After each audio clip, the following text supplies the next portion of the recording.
तब स्वर्ग का राज उन 10 कुमारियों के समान होगा जो अपनी मशालें लेकर दूल्हे से भेंट करने को निकली। उनमें 5 मूर्ख और 5 समझदार थे। मूर्खों ने अपनी मशालें तो ली परंतु अपने साथ तेल नहीं लिया, परंतु समझदारों ने अपनी मशालें के साथ अपनी कुप्पियों में तेल भी भर लिया। जब दूल्हे के आने में देर हुई तो वे सब उगने लगीं और सो गईं। आधी रात को धूम मची, देखो दूल्हा आ रहा है, उससे भेंट करने के लिए चलो। तब वे सब कुंवारियां उठकर अपनी मशालें ठीक करने लगीं और मूर्खों ने समझदारों से कहा, अपने तेल में से कुछ हमें भी दो, क्योंकि हमारी मशालें बुझी जा रही हैं। परंतु समझदारों ने उत्तर दिया, कदाचित यह हमारे और तुम्हारे लिए पूरा ना हो। भला तो यह है कि तुम बेचने वालों के पास जाकर अपने लिए मोल ले लो। जब वे मोल लेने को जा रही थी तो दूल्हा आ पहुंचा और जो तैयार थी वे उसके साथ विवाह के घर में चली गईं और द्वार बंद किया गया। इसके बाद वे दूसरी कुमारियां भी आकर कहने लगीं, हे स्वामी, हमारे लिए द्वार खोल दे। उसने उत्तर दिया, मैं तुमसे सच कहता हूँ, मैं तुम्हें नहीं जानता। इसलिए जागते रहो, क्योंकि तुम ना उस दिन को जानते हो ना उस घड़ी को। क्योंकि यह उस मनुष्य की सी दशा है जिसने परदेश जाते समय अपने दासों को बुलाकर अपनी संपत्ति उनको सौंप दी। उसने एक को 5 तोड़े, दूसरे को 2, तीसरे को 1, अर्थात हर एक को उसकी सामर्थ्य के अनुसार दिया। और जब परदेश चला गया तब उसको 5 तोड़े मिले। उसने तुरंत जाकर उनसे लेन देन किया और 5 तोड़े और कमाए। इसी रीति से जिसको 2 मिले थे उसने भी 2 कमाए, परंतु जिसको 1 मिला था उसने जाकर मिट्टी खोदी और अपने स्वामी के रुपया छिपा दिया। बहुत दिन के बाद उन दासों का स्वामी आकर उनसे लेखा लेने लगा। जिसको 5 तोड़े मिले थे उसने 5 तोड़े और लाकर कहा, हे स्वामी, तूने मुझे 5 तोड़े सौंपे थे, देख मैंने 5 तोड़े और कमाए हैं। उसके स्वामी ने उससे कहा, धन्य है ये अच्छे और विश्वास योग्य दास, तू थोड़े में विश्वास योग्य रह, मैं तुझे बहुत वस्तुओं का अधिकारी बनाऊंगा। अपने स्वामी के आनंद में सहभागी हो। और दूसरे जो 2 तोड़े मिले थे उसने भी आकर कहा, हे स्वामी, तूने मुझे 2 तोड़े सौंपे थे, देख मैंने 2 तोड़े और कमाए हैं। उसके स्वामी ने उससे कहा, धन्य है हे अच्छे और विश्वास योग्य दास, तू थोड़े में विश्वास योग्य रह, मैं तुझे बहुत वस्तुओं का अधिकारी बनाऊंगा। अपने स्वामी के आनंद में सहभागी हो। तब जिसको 1 तोड़ा मिला था उसने आकर कहा, हे स्वामी, मैं तुझे जानता था कि तू कठोर मनुष्य है। तू जहाँ कहीं नहीं बोता वहाँ काटता है और जहाँ नहीं छींटता वहाँ से बटोरता है। इसलिए मैं डर गया और जाकर तेरा तोड़ा मिट्टी में छिपा दिया। देख जो तेरा है वह यह है।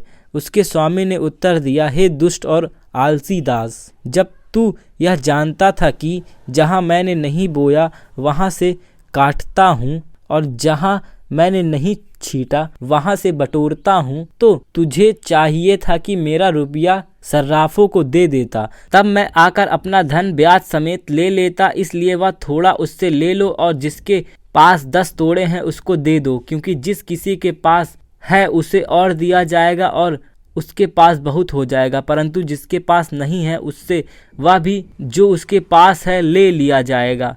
और इस निकम्मे दास को बाहर के अंधेरे में डाल दो, जहाँ रोना और दांत पीसना होगा। जब मनुष्य का पुत्र अपनी महिमा में आएगा और सब स्वर्गदूत उसके साथ आएंगे तो वह अपनी महिमा के सिंहासन पर विराजमान होगा और सब जातियां उसके सामने इकट्ठा की जाएंगी। और जैसे चरवाहा भेड़ों को बकरियों से अलग कर देता है, वैसे ही वह उन्हें एक दूसरे से अलग करेगा। वह भेड़ों को अपनी दाहिनी ओर और बकरियों को अपनी बाईं ओर खड़ा करेगा। तब राजा अपनी दाहिनी ओर वाले से कहेगा, हे मेरे पिता के धन लोगों, आओ उस राज्य के अधिकारी हो जाओ जो जगत के आदि से तुम्हारे लिए तैयार किया गया है। क्योंकि मैं भूखा था और तुमने मुझे खाने को दिया। मैं प्यासा था और तुमने मुझे पानी पिलाया। मैं परदेसी था और तुमने मुझे अपने घर में ठहराया। मैं नंगा था और तुमने मुझे कपड़े पहनाए। मैं बीमार था और तुमने मेरी सुधि ली। मैं बंदी गृह में था और तुम मुझसे मिलने आए। तब धर्मी उसको उत्तर देंगे, हे प्रभु, हमने कब तुझे भूखा देखा और कब खिलाया, या प्यासा देखा और पानी पिलाया? हमने कब तुझसे परदेसी देखा और अपने घर में ठहराया, या नंगा देखा और कपड़े पहनाए? हमने कब तुझे बीमार या बंदी गृह में देखा और तुझसे मिलने आए? तब राजा उन्हें उत्तर देगा, मैं तुमसे सच कहता हूँ कि तुमने जो मेरे इन छोटे से छोटे भाइयों में से किसी एक के साथ किया, वह मेरे ही साथ किया। तब वह बाईं ओर वाले से कहेगा, हे शापित लोगों, मेरे सामने से उस अनंत आग में चले जाओ जो शैतान और उसके दूतों के लिए तैयार की गई है। क्योंकि मैं भूखा था और तुमने मुझसे खाने को नहीं दिया, मैं प्यासा था और तुमने मुझे पानी नहीं पिलाया, मैं परदेसी था और तुमने मुझे अपने घर में नहीं ठहराया, मैं नंगा था और तुमने मुझे कपड़े नहीं पहनाए, मैं बीमार और बंदी गृह में था और तुमने मेरी सुधि ना ली। तब वे उत्तर देंगे, हे प्रभु, हमने तुझे कब भूखा या प्यासा या परदेसी या नंगा या बीमार या बंदी गृह में देखा और तेरी सेवा टहल ना की?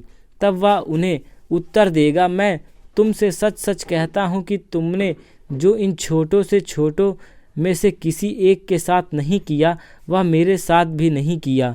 और ये अत्यंत दंड भोगने परंतु धर्मी अत्यंत जीवन में प्रवेश करेंगे। जब यीशु ये सब बातें कह चुका तो अपने चेलों से कहने लगा, तुम जानते हो कि 2 दिन के बाद फसह का पर्व है और मनुष्य का पुत्र क्रूस पर चढ़ाए जाने के लिए पकड़वाया जाएगा। तब प्रधान याजक और प्रजा के पुरनिये काइफा नामक महायाजक के आंगन में इकट्ठा हुए और आपस में विचार करने लगे कि यीशु को छल से पकड़वा कर मार डालें। परंतु वे कहते थे, पर्व के समय नहीं, कहीं ऐसा ना हो कि लोग में बलवा मच जाए।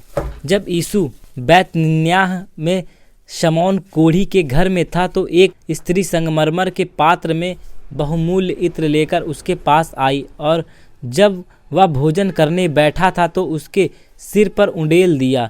यह देखकर उसके चेले रिसियाए और कहने लगे, इसका क्यों सत्यानाश किया गया? इसे तो अच्छे दाम पर बेचकर कंगालों को बांटा जा सकता था। यह जानकर यीशु ने उससे कहा, स्त्री को क्यों सताते हो? उसने मेरे साथ भलाई की है।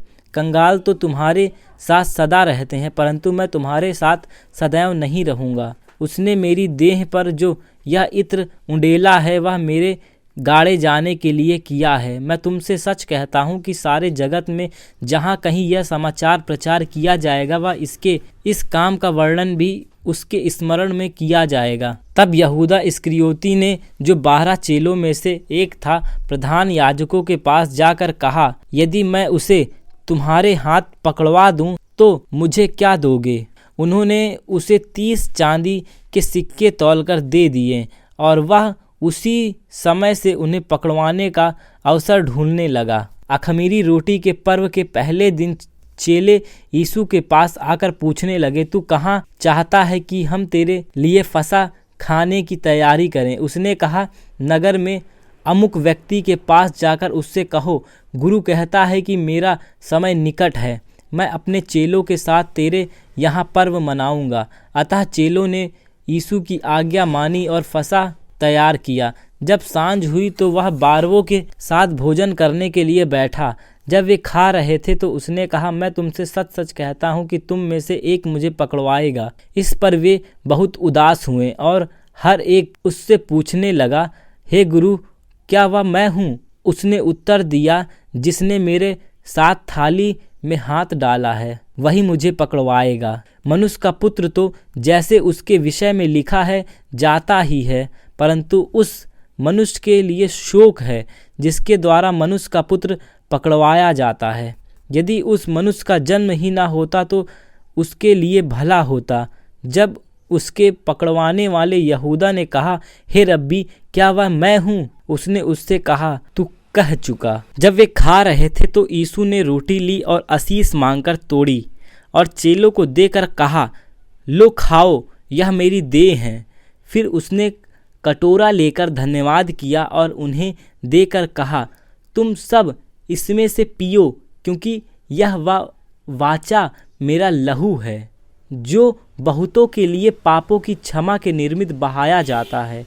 मैं तुमसे कहता हूँ कि दाख का यह रस उस दिन तक कभी ना पीऊँगा, जब तक तुम्हारे साथ अपने पिता के राज में नया ना पीऊँ। फिर वे भजन गाकर जैतून पहाड़ पर गए। जब यीशु ने उनसे कहा, तुम सब आज ही रात को मेरे विषय में ठोकर खाओगे, क्योंकि लिखा है, मैं चरवाहों को मारूंगा और झुंड भी भेड़ें तितिर बितिर हो जाएंगी। परंतु मैं अपने जी उठने के बाद तुमसे पहले गलील को जाऊंगा। इस पर पतरस ने उससे कहा, यदि सब तेरे विषय में ठोकर खाएं तो, परंतु मैं कभी भी ठोकर ना खाऊंगा। यीशु ने उससे कहा, मैं तुझसे सच सच कहता हूँ कि आज ही रात को मुर्गा के बांध देने से पहले तू 3 बार मुझसे मुकर जाएगा। पतरस ने उससे कहा, यदि मुझे तेरे साथ मरना भी पड़े तो भी मैं तुझसे कभी न मुकरूंगा। और ऐसा ही सब चेलों ने भी कहा। तब यीशु अपने चेलों के साथ गतसमनी नामक एक स्थान में आया और अपने चेलों से कहने लगा, यहीं बैठे रहना जब तक मैं वहां जाकर प्रार्थना करूं। वह पतरस और जब्दी के दोनों पुत्रों के साथ ले गया और उदास और व्याकुल होने लगा। जब उसने उनसे कहा, मेरा जी बहुत उदास है, यहाँ तक कि मेरा प्राण निकला जा रहा है, तुम यहीं ठहरो और मेरे साथ जागते रहो। फिर वह थोड़ा और आगे बढ़कर मुंह के बल गिरा और यह प्रार्थना की, हे मेरे पिता, यदि हो सके तो यह कटोरा मुझसे टल जाए, तो भी जैसे मैं चाहता हूँ वैसे नहीं, परंतु जैसे तू चाहता है वैसे ही हो। फिर उसने चेलों के पास आकर उन्हें सोते पाया और पतरस से कहा, क्या तुम मेरे साथ एक घड़ी भी ना जाग सके? जागते रहो और प्रार्थना करते रहो कि तुम परीक्षा में ना पड़ो। आत्मा तो तैयार है परंतु शरीर दुर्बल है। फिर उसने दूसरी बार जाकर यह प्रार्थना की, हे मेरे पिता, यदि यह मेरे पिए बिना नहीं हट सकता तो तेरी इच्छा पूरी हो। तब उसने आकर उन्हें फिर सोता पाया, क्योंकि उनकी आंखें नींद से भरी थी। उन्हें छोड़कर वह फिर चला गया और उन्हीं शब्दों में फिर तीसरी बार प्रार्थना की। तब उसने चेलों के पास आकर उनसे कहा, अब सोते रहो और विश्राम करो। देखो, घड़ी आ पहुंची है और मनुष्य का पुत्र पापियों के हाथ पकड़वाया जाता है। वह यह कही रहा था कि यहूदा, जो 12 में से एक था, आया और उसके साथ प्रधान याजकों और लोगों के पुरनियों की ओर से बड़ी भीड़ तलवारें और लाठियां लिए हुए आई। उसके पकड़वाने वालों ने उन्हें यह संकेत दिया था, जिसको मैं चूम लूं वही है, उसे पकड़ लेना। और तुरंत यीशु के पास आकर कहा, हे रब्बी, नमस्कार, और उसको बहुत चूमा। यीशु ने उससे कहा, हे मित्र, जिस काम के लिए तू आया है उसे कर ले। तब उन्होंने पास आकर यीशु पर हाथ डाले और उसे पकड़ लिया। यीशु के साथियों में से एक ने हाथ बढ़ाकर अपनी तलवार खींच ली और महायाजक के दास पर चलाकर उसका कान उड़ा दिया। तब यीशु ने उससे कहा, अपनी तलवार म्यान में रख ले, क्योंकि जो तलवार चलाते हैं वे सब तलवार से नष्ट किए जाएंगे। क्या तू नहीं जानता कि मैं अपने पिता से विनती कर सकता हूँ और वह स्वर्गदूतों की 12 पलटन से अधिक मेरे पास अभी उपस्थित कर देगा? परंतु पवित्र शास्त्र की वे बातें कि ऐसा ही होना अवश्य है, कैसे पूरी होंगी? उस समय यीशु ने भीड़ से कहा, क्या तुम तलवारें और लाठियां लेकर मुझे डाकू के समान पकड़ने के लिए निकले हो? मैं हर दिन मंदिर में बैठकर उपदेश दिया करता था और तुमने मुझे नहीं पकड़ा, परंतु यह सब इसलिए हुआ कि भविष्यद्वक्ताओं के वचन पूरे हों। तब सब चेले उसे छोड़कर भाग गए। तब यीशु के पकड़ने वाले उसको काइफा नामक महायाजक के पास ले गए, जहां शास्त्री और पुरनिया इकट्ठे हुए थे। पतरस दूर ही दूर उसके पीछे पीछे महायाजक के आंगन तक गया और भीतर जाकर अंत देखने को प्यादों के साथ बैठ गया। प्रधान याजक और सारी महासभा यीशु को मार डालने के लिए उसके विरोध में झूठी गवाही की खोज में थे, परंतु बहुत से झूठे गवाहों के आने पर भी ना पाई। अंत में 2 जन आए और कहा, इसने कहा कि मैं परमेश्वर के मंदिर को ढा सकता हूँ और उसे 3 दिन में बना सकता हूँ। तब महायाजक ने खड़े होकर यीशु से कहा, क्या तू कोई उत्तर नहीं देता? ये लोग तेरे विरोध में क्या गवाही देते हैं? परंतु यीशु चुप रहा। तब महायाजक ने उससे कहा, मैं तुझे जीवित परमेश्वर की शपथ देता हूँ कि यदि तू परमेश्वर का पुत्र मसीह है तो हमसे कह दे। यीशु ने उससे कहा, तूने आप ही कह दिया, वरन मैं तुझसे यह भी कहता हूँ कि अब से तुम मनुष्य के पुत्र को सर्वशक्तिमान के दाहिनी ओर बैठे और आकाश के बादलों पर आते देखोगे। इस पर महायाजक ने अपने वस्त्र फाड़े और कहा, इसने परमेश्वर की निंदा की है, अब हमें गवाहों का क्या प्रयोजन? देखो, तुमने अभी यह निंदा सुनी है, तुम क्या सोचते हो? इन्होंने उत्तर दिया, यह वध होने के योग्य है। तब उन्होंने उसके मुंह पर थूका और उसे घूंसे मारे। दूसरों ने थप्पड़ मार के कहा, ये मसीह हमसे भविष्यवाणी करके कह कि किसने तुझे मारा। पतरस बाहर आंगन में बैठा हुआ था कि एक दासी उसके पास आई और कहा, तू भी यीशु गलीली के साथ था। उसने सब के सामने यह कहते हुए इनकार किया, मैं नहीं जानता तू क्या कह रही है। जब वह बाहर डेवड़ी में गया तो दूसरी दासी ने उसे देखकर उससे जो वहां थे कहा, यह भी यीशु नासरी के साथ था। उसने शपथ खाकर फिर इनकार किया, मैं उस मनुष्य को नहीं जानता।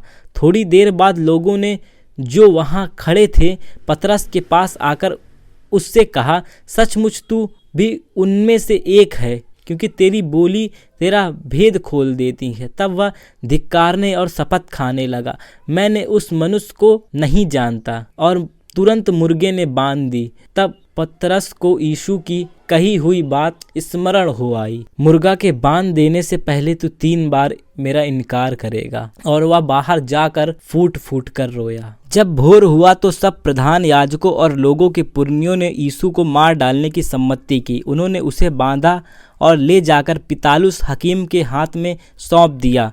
जब उसके पकड़वाने वालों ने यहूदा ने देखा कि वह दोषी ठहराया गया है तो वह पछताया, और वे 30 चांदी के सिक्के प्रधान याजकों और पुरनियों के पास फेर लाया और कहा, मैं निर्दोष को घात के लिए पकड़वा कर पाप किया है। उन्होंने कहा, हमें क्या, तू ही जान।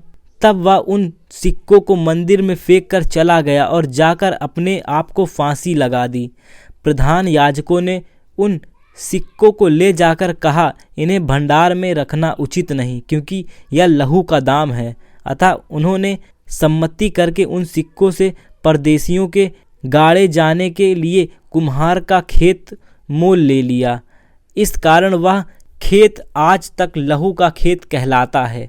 तब जो वचन यिर्मयाह भविष्यद्वक्ता के द्वारा कहा गया था पूरा हो गया। उन्होंने वे 30 सिक्के अर्थात उस ठहराए हुए मूल्य को जिसे इज़राइल की संतान में से कितनों ने ठहराया था ले लिया, और जैसे प्रभु ने मुझे आज्ञा दी थी वैसे ही उन्हें कुम्हार के खेत के मूल में दे दिया।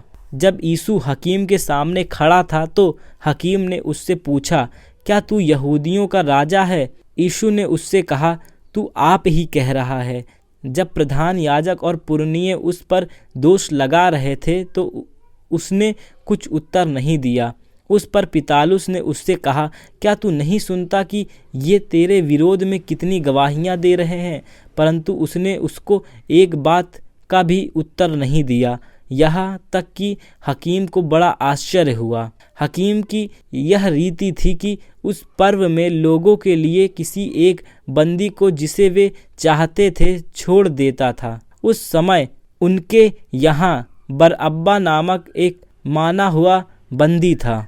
अतः जब वे इकट्ठा हुए तो पिलातुस ने उससे कहा, तुम किसको चाहते हो कि मैं तुम्हारे लिए छोड़ दूं, बरअब्बा को या यीशु को, जो मसीह कहलाता है? क्योंकि वह जानता था कि उन्होंने उसे डाह में पकड़वाया है। जब वह न्याय की गद्दी पर बैठा हुआ था तो उसकी पत्नी ने उससे कहला भेजा, तू उस धर्मी के मामले में हाथ न डालना, क्योंकि मैंने आज स्वप्न में उसके कारण बहुत दुख उठाया है। प्रधान याजकों और पुरनियों ने लोगों को उभारा कि वे बरअब्बा को मांग लें और यीशु का नाश कराएं। हकीम ने उससे पूछा, इन दोनों में से किस को चाहते हो कि मैं तुम्हारे लिए छोड़ दूं? उन्होंने कहा, बरअब्बा को। पिलातुस ने उनसे पूछा, फिर यीशु को जो मसीह कहलाता है क्या करूं? सब ने उससे कहा, वह क्रूस पर चढ़ाया जाए। हकीम ने कहा, क्यों? उसने क्या बुराई की है? परंतु वे चिल्ला कर कहने लगे, वह क्रूस पर चढ़ाया जाए। जब पिलातुस ने देखा कि कुछ बन नहीं पड़ता परंतु इसके विपरीत हुल्लड़ बढ़ता जाता है, तो उसने पानी लेकर भीड़ के सामने अपने हाथ धोए और कहा, मैं इस धर्मी के लहू से निर्दोष हूँ, तुम ही जानो। सब लोगों ने उत्तर दिया, इसका लहू हम पर और हमारी संतान पर हो। इस पर उसने बरअब्बा को उनके लिए छोड़ दिया और यीशु को कोड़े लगवाकर सौंप दिया कि क्रूस पर चढ़ाया जाए। तब हकीम के सिपाहियों ने यीशु को किले में ले जाकर सारी पलटन उसके चारों ओर इकट्ठी की और उसके कपड़े उतारकर उसे लाल रंग का बागा पहनाया और कांटों का मुकुट गूंथ कर उसके सिर पर रखा और उसके दाहिने हाथ में सरकंडा दिया और उसके आगे घुटने टेक कर उसे ठट्ठों में उड़ाने लगे और कहा, हे यहूदियों के राजा, नमस्कार, और उस पर थूका और वही सरकंडा लेकर उसके सिर पर मारने लगे। जब वे उसका ठट्ठा कर चुके तो वह बागा उस पर से उतार कर फिर उसी के कपड़े उसे पहनाए और क्रूस पर चढ़ाने के लिए ले चले। बाहर जाते हुए उन्हें शमौन नामक एक कुरेनी मनुष्य मिला। उन्होंने उसे बेगार में पकड़ा कि उसका क्रूस उठाकर ले चले। उस स्थान पर जो गुलगुत्ता अर्थात खोपड़ी का स्थान कहलाता है, पहुंचकर उन्होंने पित्त मिलाया हुआ दाखरस उसे पीने को दिया, परंतु उसने चख कर पीना न चाहा। तब उन्होंने उसे क्रूस पर चढ़ाया और चिट्ठी डालकर उसके कपड़े बांट लिए और वह बैठकर उसका पहरा देने लगे और उसका दोष पत्र उसके सिर के ऊपर लगाया गया, यह यहूदियों का राजा यीशु है। तब उसके साथ 2 डाकू एक दाहिनी और एक बाईं ओर क्रूस पर चढ़ाए गए। आने जाने वाले सिर हिलाकर उसकी निंदा करते थे और यह कहते थे, हे मंदिर के ढाने वाले और 3 दिन में बनाने वाले, अपने आप को तो बचा। यदि तू परमेश्वर का पुत्र है तो क्रूस पर से उतर आ। इसी रीति से प्रधान याजक भी शास्त्रियों और पुरनियों समेत ठट्ठा करके कहते थे, इसने औरों को बचाया और अपने आप को नहीं बचा सकता। या तो इज़राइल का राजा है। अब क्रूस पर से उतर आए तो हम उस पर विश्वास करें। उसने परमेश्वर पर भरोसा रखा। यदि वह इसको चाहता है तो अब इसे छुड़ा ले, क्योंकि इसने कहा था, मैं परमेश्वर का पुत्र हूँ। इसी प्रकार डाकू भी जो उसके साथ क्रूस पर चढ़ाए गए थे उसकी निंदा करते थे। दोपहर से लेकर तीसरे पहर तक उस सारे देश में अंधेर छाया रहा। तीसरे पहर के निकट यीशु ने बड़े शब्द से पुकार कर कहा, एली एली लमा शबक्कनी, अर्थात हे मेरे परमेश्वर, तूने मुझे क्यों छोड़ दिया। जो वहाँ खड़े थे उनमें से कितनों ने यह सुनकर कहा, वह तो एलिय्याह को पुकारता है। उनमें से एक तुरंत दौड़ा और स्पंज लेकर सिरके में डुबाया और सरकंडे पर रखकर उसे चुसाया। औरों ने कहा, रह जाओ, देखो एलिय्याह उसे बचाने आता है कि नहीं। तब यीशु ने फिर बड़े शब्द से चिल्लाकर प्राण छोड़ दिए और देखो, मंदिर का पर्दा ऊपर से नीचे तक फटकर 2 टुकड़े हो गया और धरती डोल गई, चट्टान तड़क गई और कब्रें खुल गईं और सोए हुए पवित्र लोगों के बहुत से शव जी उठे और उसके जी उठने के बाद वे कब्रों में से निकल पवित्र नगर में गए और बहुतों को दिखाई दिए। तब सूबेदार और जो उसके साथ यीशु का पहरा दे रहे थे भूकंप और जो कुछ हुआ था उसे देखकर अत्यंत डर गए और कहा, सचमुच यह परमेश्वर का पुत्र था। वहाँ बहुत सी स्त्रियां जो गलील से यीशु की सेवा करती थी उसके साथ आई थी, दूर से यह देख रही थी। उसमें मरियम मगदलीनी और याकूब और योसेस की माता मरियम और जब्दी के पुत्र की माता थी। जब सांझ हुई तो यूसुफ नामक अरिमतिया एक धनी मनुष्य था, जो आप ही यीशु का चेला था, आया। उसने पिलातुस के पास जाकर यीशु का शव मांगा। इस पर पिलातुस ने देने की आज्ञा दी। यूसुफ ने शव लिया, उसे उज्ज्वल चादर में लपेटा और उसे अपनी नई कब्र में रखा, जो उसने चट्टान में खुदवाई थी, और कब्र के द्वार पर बड़ा पत्थर लुढ़का कर चला गया। मरियम मगदलीनी और दूसरी मरियम वहाँ कब्र के सामने बैठी थी। दूसरे दिन, जो तैयारी के दिन के बाद का दिन था, प्रधान याजकों और फरीसियों ने पिलातुस के पास इकट्ठे होकर कहा, हे महाराजा, हमें स्मरण कर कि उस भरमाने वाले ने जब वह जीवित था कहा था, मैं 3 दिन के बाद जी उठूंगा। अतः आज्ञा दे कि तीसरे दिन तक कब्र की रखवाली की जाए, ऐसा ना हो कि उसके चेले आकर उसे चुरा ले जाएं और लोगों से कहने लगे, वह मरे हुओं में से जी उठा है। तब पिछला धोखा पहले से भी बुरा होगा।